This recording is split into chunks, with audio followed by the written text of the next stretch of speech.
আমন্ত্রণ TVN24 news নেটওয়ার্কের নিয়মিত আয়োজন আওয়ার ডেমোক্রেসি অনুষ্ঠানে আপনাদের সাথে আছি আমি ইহসান জুয়েল। আমার সাথে বিশেষজ্ঞ অতিথি হিসেবে যুক্ত হচ্ছেন ইউনিভার্সিটি অফ নিউ অরলিন্সের professor emeritus doctor Mostafa Sarwar এবং একই বিশ্ববিদ্যালয়ের ফাইন্যান্স ডিপার্টমেন্টের প্রফেসর ডক্টর কবির হাসান। আপনাদের দুজনকে স্বাগত জানাচ্ছি আলোচনায়। আমরা বেশ কিছু বিষয় নিয়ে আলোচনা করব, তবে শুরুতেই মূল আলোচনার ফোকাসটা রাখতে চাই টিউলিপ সিদ্দিকের পদত্যাগ দিয়ে। টিউলিপ সিদ্দিক ঝড় শুধু বাংলাদেশ নয়, উথাল পাতাল করেছে ব্রিটেন সরকারকেও। দুর্নীতির একাধিক অভিযোগ ওঠার পর সমালোচনার মুখে পদত্যাগ করলেন তিনি। ব্রিটেনের ইকোনমিক সেক্রেটারি ছিলেন তিনি, সিটি মিনিস্টার হিসেবে পরিচিত এই পদে থেকে টিউলিপ সিদ্দিক দেশটির আর্থিক খাতে দুর্নীতি দমনের দায়িত্বে ছিলেন, যার নিজের নামে উঠে দুর্নীতির অভিযোগ। মঙ্গলবার ব্রিটেনের প্রধানমন্ত্রী কিয়ার স্টারমার্কের কাছে পদত্যাগপত্র জমা দেন টিউলিপ। সেই পদত্যাগপত্রটি আমাদের হাতে এসেছে। পদত্যাগপত্রে টিউলিপ উল্লেখ করেন তিনি ভুল কিছু করেননি। পদত্যাগের কারণ হিসেবে টিউলিপ বলেন, এটা স্পষ্ট হয়ে উঠেছিল যে অর্থ মন্ত্রণালয়ের ইকোনমিক সেক্রেটারি হিসেবে দায়িত্ব পালন করে গেলে সেটা সরকারের কাছ থেকে মনোযোগ ভিন্ন দিকে প্রবাহিত করতে পারত। ব্রিটেনের ক্ষমতাসীন দল লেবার পার্টির প্রার্থী হিসেবে 2015 সালে লন্ডনে একটি আসন থেকে তিনি প্রথমবার এমপি নির্বাচিত হন।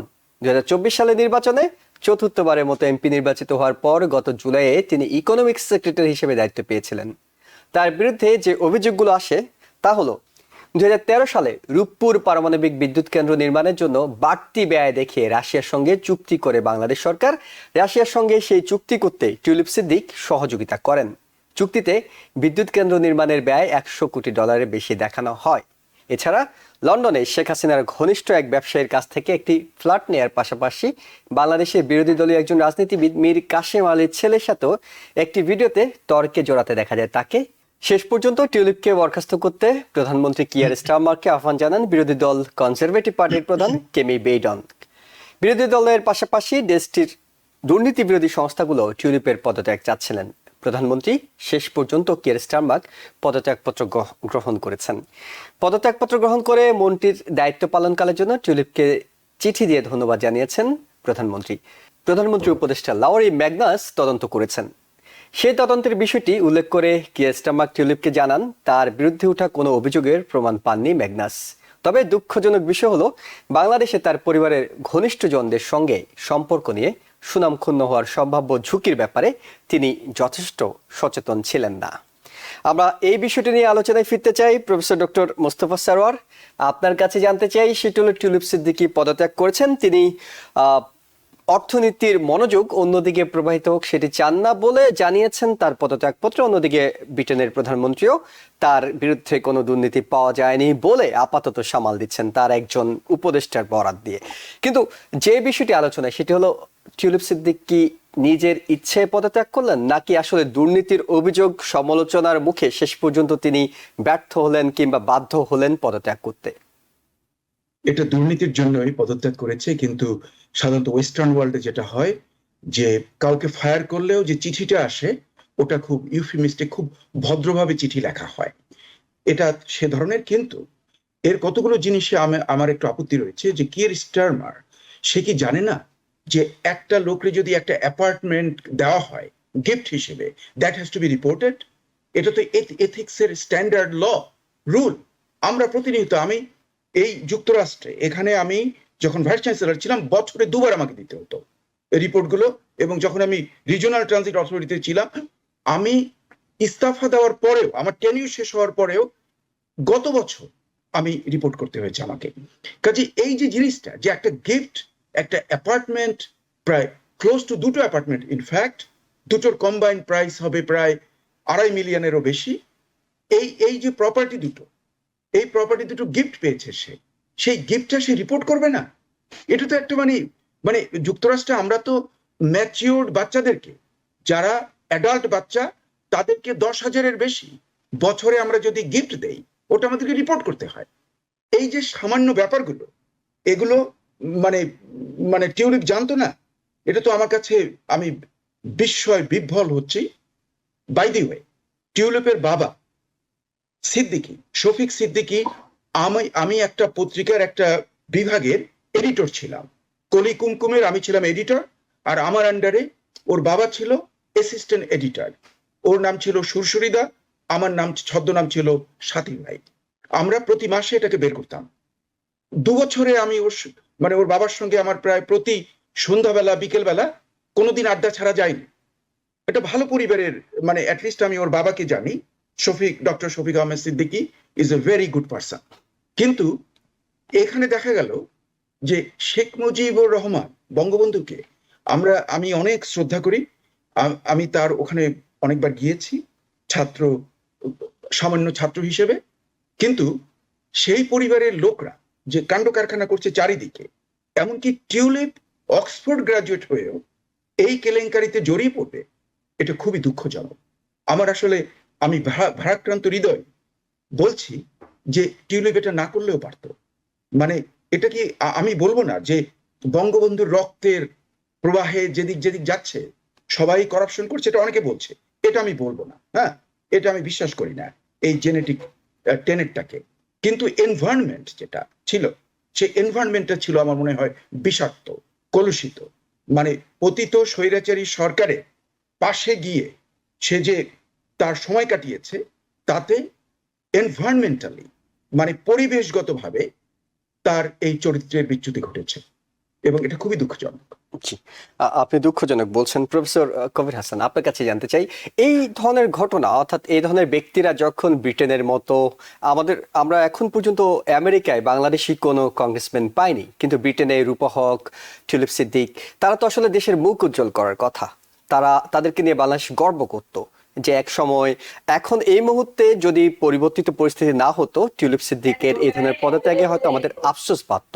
কিন্তু এই একটা জায়গায় গিয়ে যখন দুর্নীতির অভিযোগে তারা পদত্যাগ করতে বাধ্য হচ্ছেন, তখন সেটা তো বাংলাদেশের জন্য অনেকটা লজ্জাজনক। আপনি কি মনে করেন? না, দেখুন, আপনি যদি তার পদত্যাগপত্র পড়েন এবং যে কেয়ার স্টারমার যে রিয়াকশন এবং যে ইন্ডিপেন্ডেন্ট কাউন্সিলের কাছে সে গিয়েছে, নিজেকে সুপর্দ করেছে, ওখানে কিন্তু তার মন্ত্রী হিসেবে দায়িত্ব পালন করার জন্য যে এথিক্স সে কখনো ভঙ্গ করে নাই। এটাকে আসলে একটা পলিটিক্যাল ভিক্টিমাইজেশন আমি বলবো। আমি টিউলিপ সিদ্দিকীকে মানে সমর্থনও বলছি না, এগেনস্টও বলছি না। মানে সৎসঙ্গে স্বর্গবাস, অসৎসঙ্গে সর্বনাশ যেটা হয়েছে, তার পলিটিক্যাল কানেকশন, তার খালা বাংলাদেশে যে ঘটনা ঘটিয়েছে, দুর্নীতির চরম, স্বৈরাচারের চরম, এই ব্যাপারটা তার উপরে স্পিল ওভার করেছে। কিন্তু আপনি যদি ঘটনা খুব ভাবে মাইক্রোস্কোপিক অ্যানালাইসিস করেন, তার যে গিফট দেওয়া হয়েছে, তখন সে এমপি ছিল না, তার ছোটবেলায় তার বোনের অনেক কিছু আছে এখানে। অফকোর্স এই ব্রিটিশ সবচেয়ে ইন্টারেস্টিং ব্যাপার হলো, ব্রিটিশ রাজনীতিতে ওরা নিজেদের বেলায় খুব স্বচ্ছ থাকে, কিন্তু সে ব্রিটিশটাই সারা দুনিয়াতে গ্যাঞ্জাম লাগিয়ে রাখে, পয়সা দেয়, মানে ডেমোক্রেটিক ইলেক্টেড গভর্নমেন্টকে ওরা গদিচ্যুত করে। ওদের ভেরি ইন্টারেস্টিং ডায়াবলিক্যাল ক্যারেক্টার।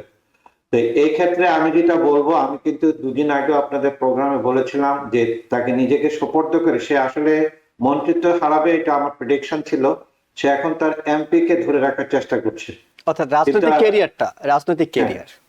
ক্যারিয়ারটা ধরে রাখার চেষ্টা করছে। এবং এইটা মানে একটা মনে করেন যে এটা একটা স্যাক্রিফাইস আর কি, টু কিপ হার রাজনৈতিক ক্যারিয়ার, তার এমপিশিপ ধরে রাখার জন্য।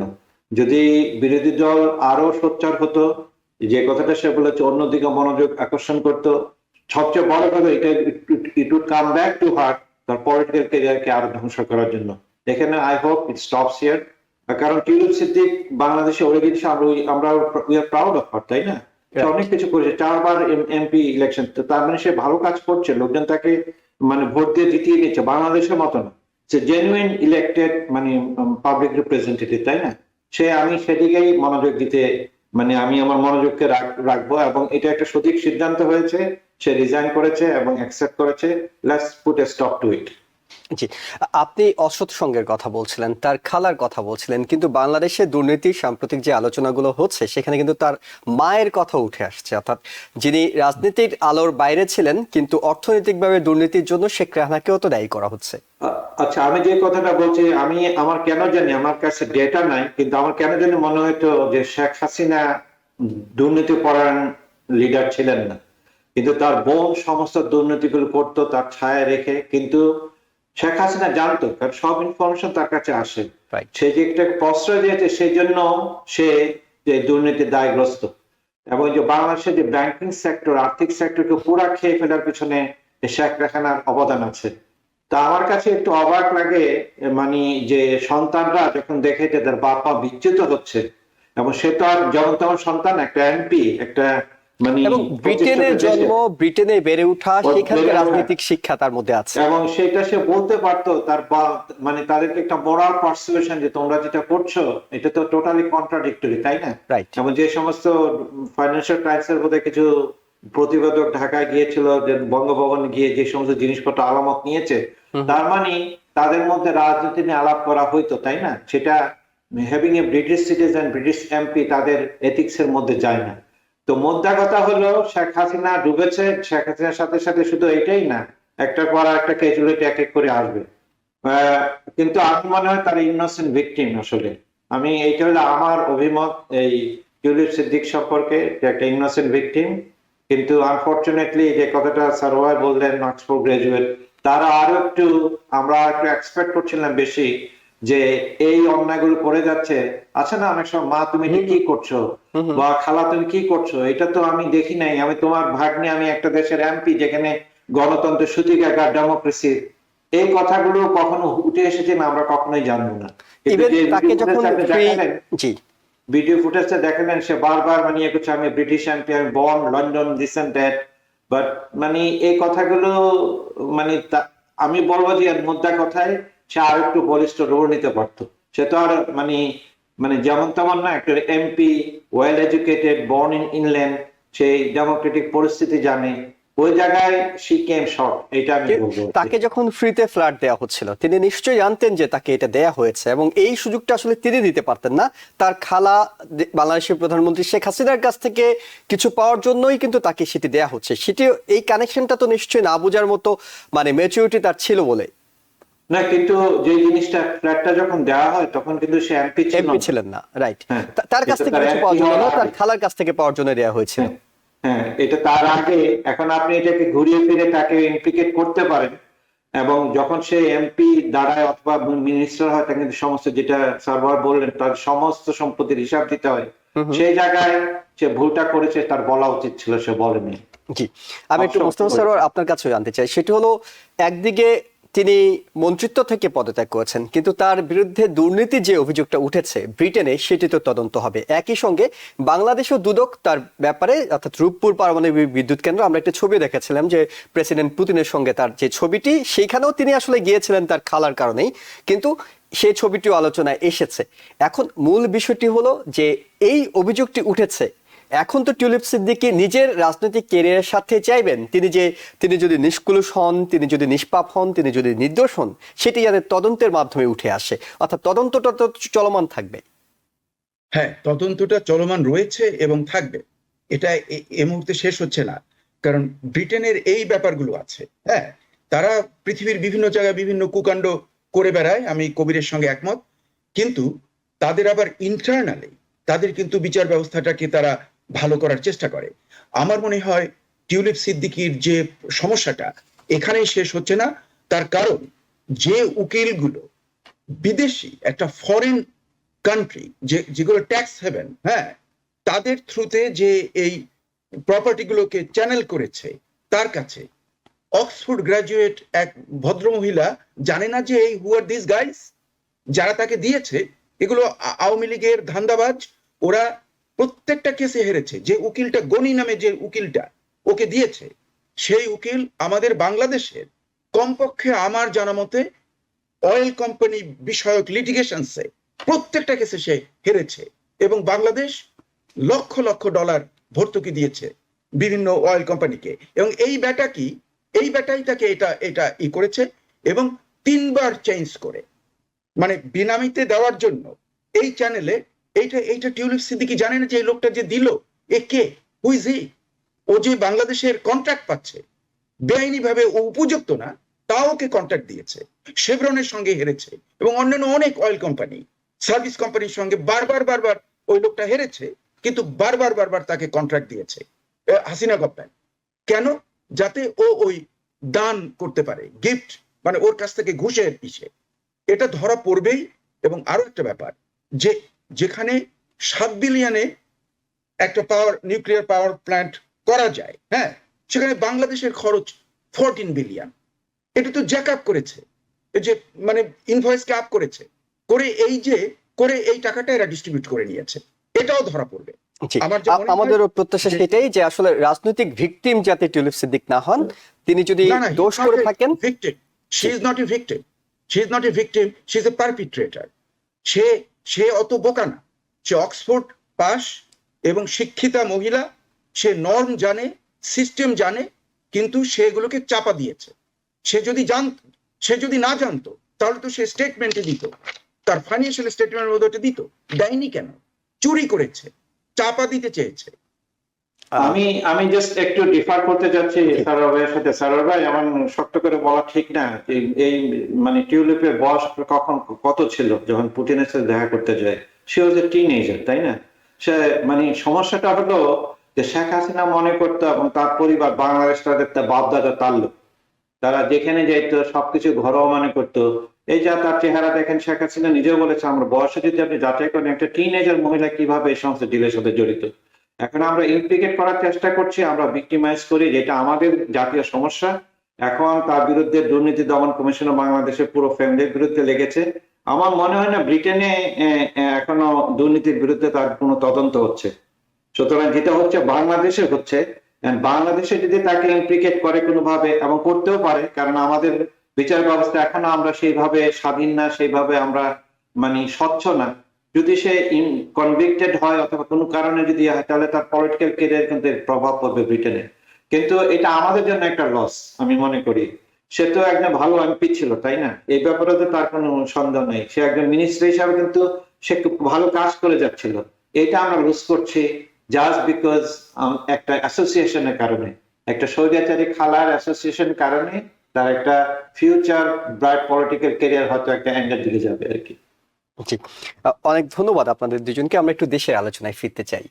যৌন অসদাচরণ সহ নানা বিতর্কিত কর্মকাণ্ডের জন্য সেনেট ডেমোক্র্যাটদের প্রশ্নের মুখে পড়েন প্রেসিডেন্ট ইলেক্ট ডোনাল্ড ট্রাম্প মনোনীত ডিফেন্স সেক্রেটারি পিট হেগসেট। মঙ্গলবার অর্থাৎ আজ তার মনোনয়ন অনুমোদনের জন্য সেনেট আর্মড সার্ভিসেস কমিটির শুনানিতে মিশিগানের ডেমোক্রেটিক সেনেটর গ্যারি পিটার্স বলেন, হেগসেট পেন্টাগন পরিচালনা করতে পারবেন না বলে মনে করেন তিনি। সেই অভিজ্ঞতা হেগসেটের নেই। ইলিনয়ের ডেমোক্রেটিক সেনেটর ট্যামি ডাকোর্থ সামরিক বাহিনীতে নারীদের দায়িত্ব পালন নিয়ে হেগসেটের মন্তব্যের কড়া সমালোচনা করেন। তিনি বলেন, হেগসেট ডিফেন্স সেক্রেটারি দায়িত্ব পালনে যোগ্য নন। তবে ডেমোক্রেটদের সব অভিযোগ অস্বীকার করেন হেগসেট। বলেন, তিনি পেন্টাগনে জবাবদিহিতা নিশ্চিত করবেন।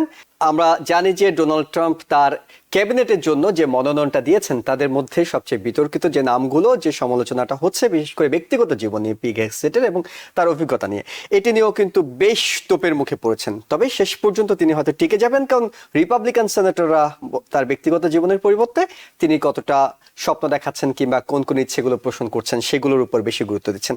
আমি একটু জানতে চাই মোস্তফা সরোয়ার আপনার কাছে, সেটি হলো যে পিট হেগসেট শেষ পর্যন্ত তার ভবিষ্যৎ কি দেখছেন আপনি?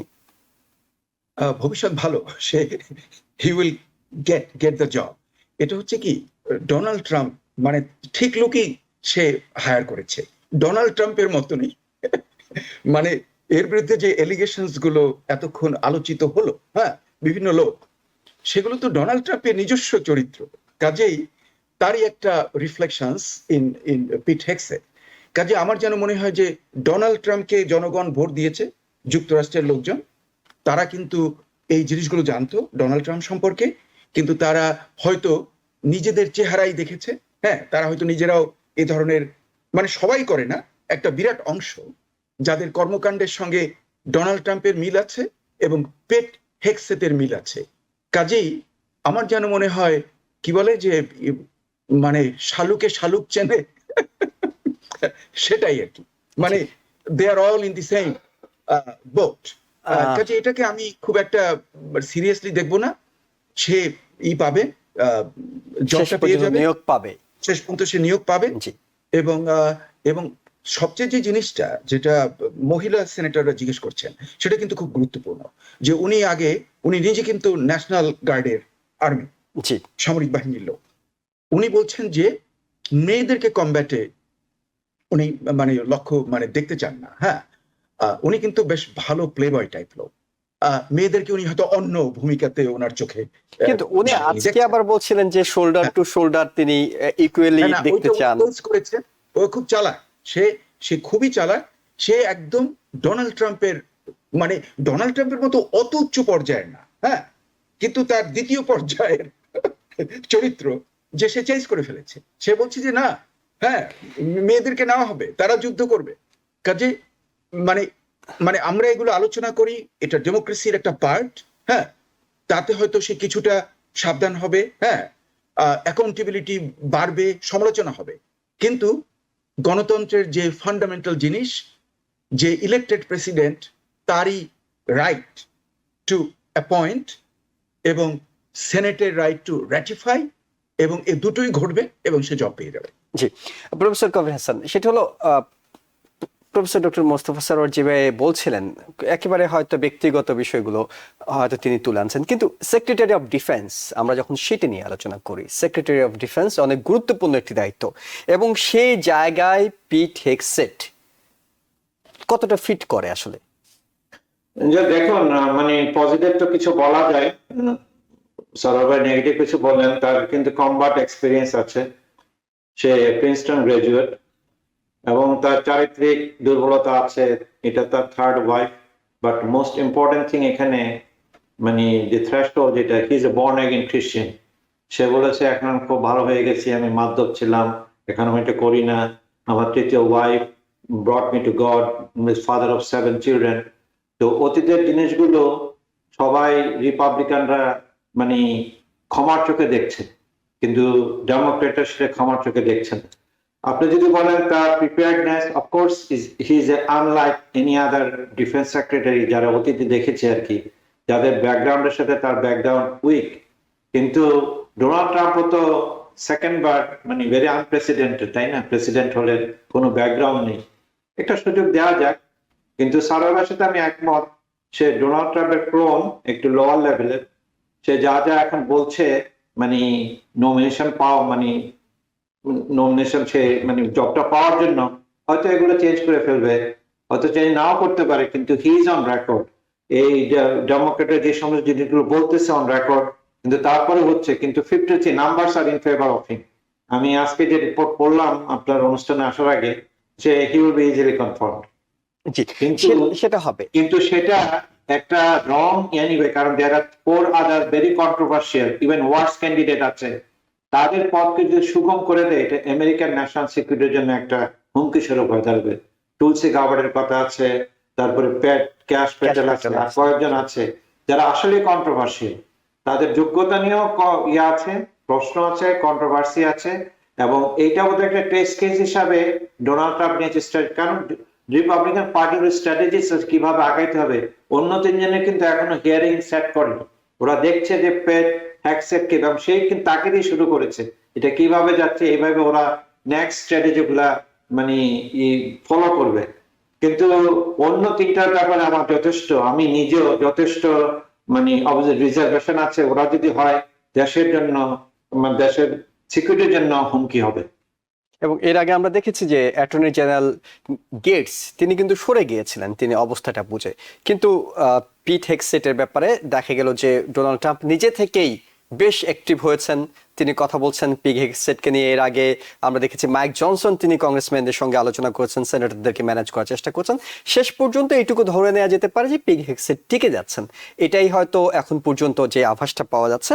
তবে তিনি নিঃসন্দেহে নিজেকে পরিবর্তন করে, অর্থাৎ তার আগের যে বিষয়গুলো নিয়ে বিতর্ক হচ্ছে সেগুলো সে স্ট্যান্ড থেকে পরিবর্তন করে নিজেকে সেক্রেটারি অফ ডিফেন্স হিসেবে দায়িত্ব পালনটা অনেক বেশি, কিন্তু নিঃসন্দেহে মিডিয়ার চোখ থাকবে তার দিকে এবং অন্যরাও নজর রাখবেন যে তিনি আসলে কি করছেন। আমরা একটা ছোট্ট বিরতি নিচ্ছি, বিরতি থেকে ফিরে আমরা অন্যান্য বিষয় নিয়ে আলোচনা করব। দর্শক আমাদের সঙ্গে থাকুন।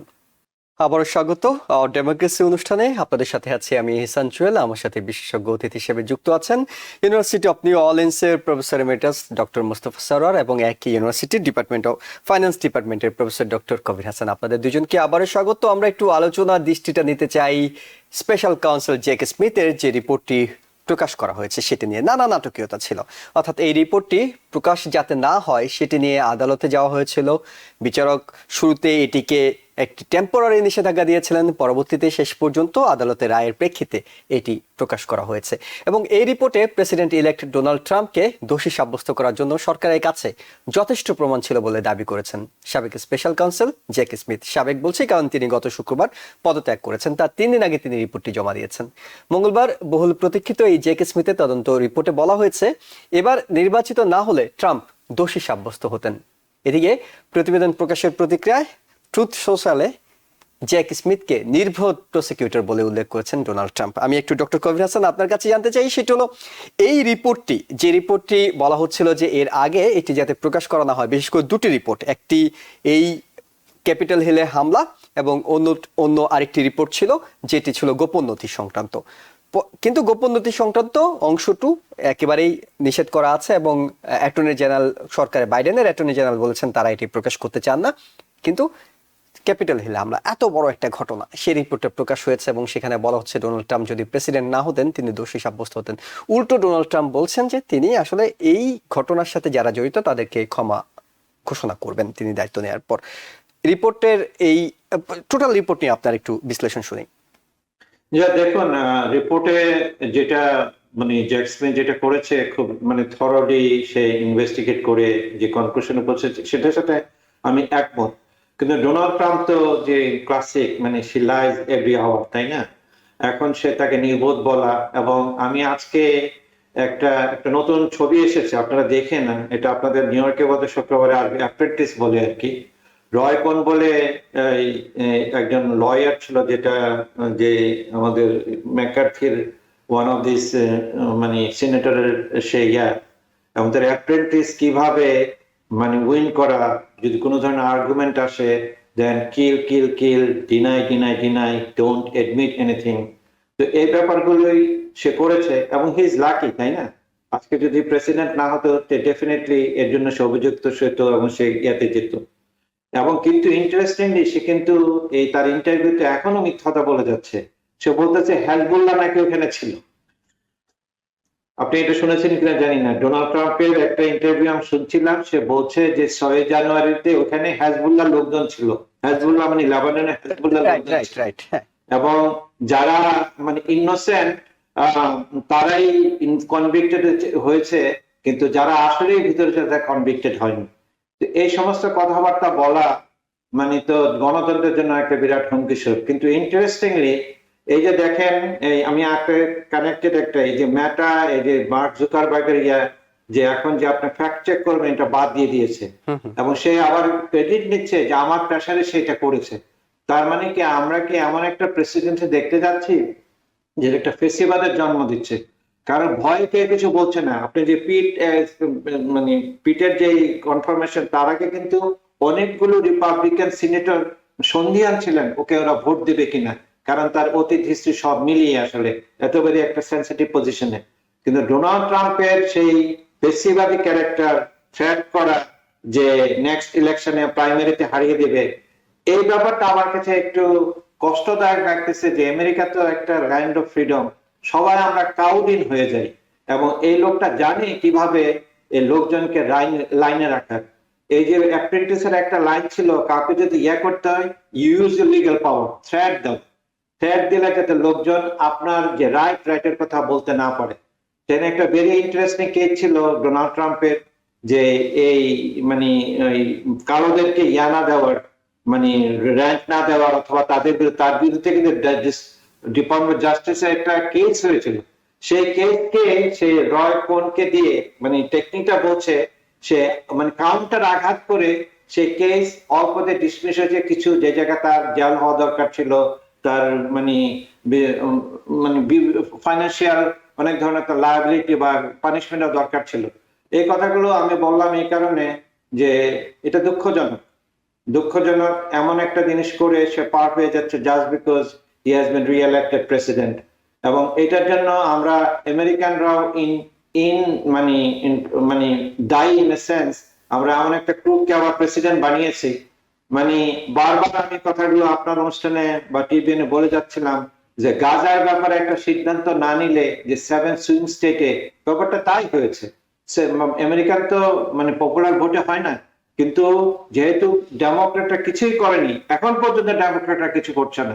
যাওয়ার আগে $8 বিলিয়ন দিয়ে যাচ্ছে ইসরায়েলকে, গণহত্যা যেখানে অলরেডি কনভিক্টেড, এবং ইন্টারন্যাশনাল কোর্ট অফ ইয়াতে ওর বিরুদ্ধে গ্রেপ্তারি পরোয়ানা আছে, উল্টা আইসিজে কে ওরা কনভিক্ট করছে যে ওদের সাথে কোনো ধরনের সম্পর্ক রাখবে না। এই যে ডায়াবলিক্যাল নেচার, হিউম্যানিটির কথা ওরা বলে, এটাকে আমাকে অনেক কষ্ট দেয়। তো একই ব্যাপার ঘটবে, ডোনাল্ড ট্রাম্প এটাতে বেঁচে যাবে। কিন্তু একটা জিনিস আটকে আছে, যে তাকে যে ফেলন বানাইছে এই যে হাসমানির মামলায়, এখন যদি আমি বলি ফেলন Donald Trump is a president, কেউ আমাকে কিছু বলতে পারবে না। কিন্তু হি ইজ স্টিল, সে প্রেসিডেন্ট গিয়ে চলে গেলে সবচেয়ে দুঃখজনক ব্যাপার, সে ভোটও দিতে পারবে না আমেরিকান ইলেকশন। এই কাজটা ভালো হয়েছে, এটা কিন্তু তার একটা মনস্তান্ত্রিক একটা প্রেসার পড়বে। সে অনেক করে চাইছিল এই রায়টা যাতে না হয়, কিন্তু মানে খুব অনড় ছিলেন তিনি। শেষ পর্যন্ত বলেছেন যে তিনি শাস্তি দিচ্ছেন না, কিন্তু তিনি আসলে রায়টা ঘোষণা করতে চান, কারণ তিনি জুরিদের রায়কে সম্মান জানাতে চেয়েছেন, জুরিরা যেহেতু দোষী সাব্যস্ত করেছিল।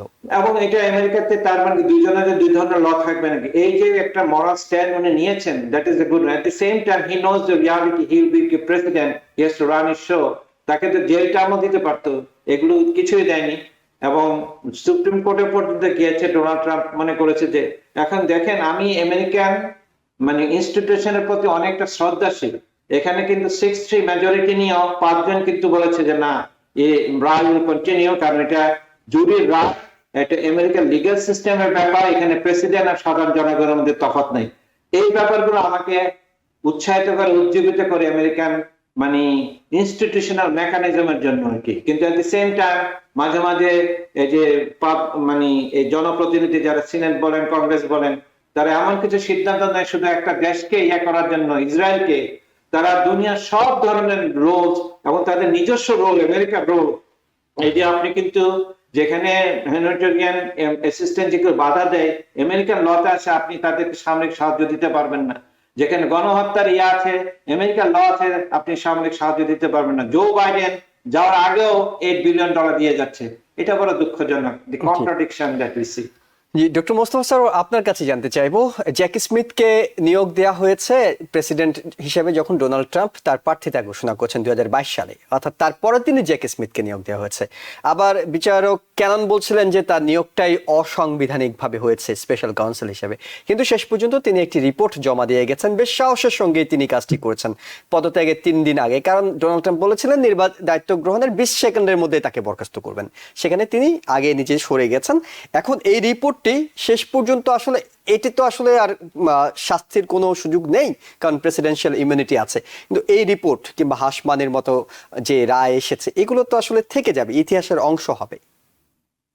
হ্যাঁ, মানে হাসমানির ব্যাপারটা একটু ভিন্ন ধরনের। তার কারণ আমাদের বুঝতে হবে যে দুইটা ক্যাটেগরাইজেশন, একটা হলো যে ফেডারেল দোষ, ফেডারেল ক্রাইম, আর একটা হলো স্টেট লেভেল অথবা কাউন্টি লেভেলের ক্রাইম। এখন যেটা হাসমানির ব্যাপার, ওটা কিন্তু নিউ ইয়র্ক স্টেটের আইনের আওতায় পড়েছে, আর জ্যাকি স্মিথ যেগুলো করছে সেটা হলো ফেডারেল আইনের আওতায় পড়ছে। ফেডারেল আইনের আওতায় যেটা পড়ছে সেটা তো প্রেসিডেন্ট ইচ্ছা করলে মাফ করে দিতে পারে, এমনকি নিজকেও মাফ করতে পারে। এ ব্যাপারেও কিন্তু মানে যুক্তরাষ্ট্রের যে নিয়মটা একদম সেট না, মানে প্রপারলি সেট করা হয়নি। মানে নিজেকে কি তিনি ক্ষমা করতে পারবেন?